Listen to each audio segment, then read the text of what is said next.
As you're getting ready to transition into retirement, one of the questions that might be on your mind is, how do I invest? How do I invest my portfolio in retirement? Or should I even invest my money in retirement? Or should I just pull it all out and stick it under a mattress or bury it in the backyard? And the answer is probably somewhere in between that. But it really will vary based on your individual situation. And I hate answering questions like that because it sounds like a cop-out, but it's true.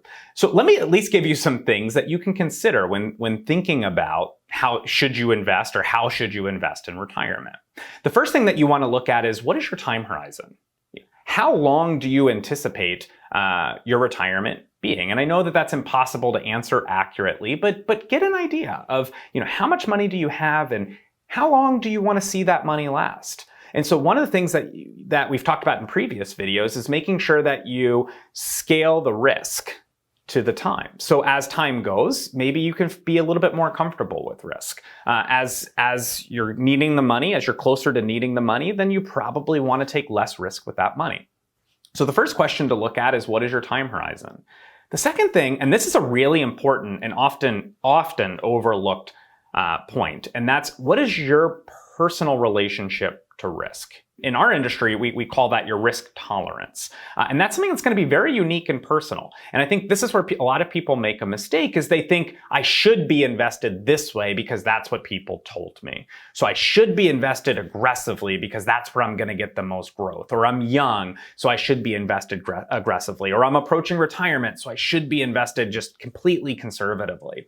And I would encourage you to take the should out of it and instead assess, what is your actual comfort level? Because it turns out that emotions play a very big part in investment performance.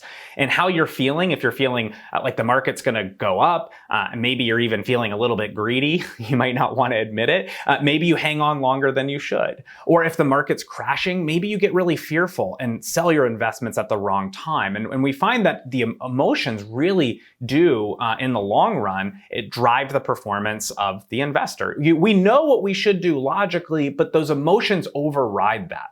So one of the very first things to determine is, at this point in my life, how comfortable am I taking risk? How much am I willing to lose before I begin to panic? And as you design your investment portfolio for retirement, those are really the two major things that you want to design around.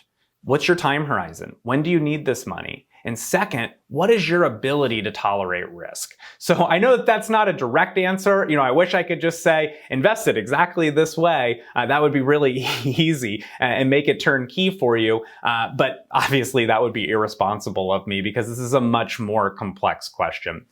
But if you have questions about your specific situation or would like to work with us to determine your own investment strategy for retirement, I would love to have that conversation with you. So give me a call and let's set up a time to talk.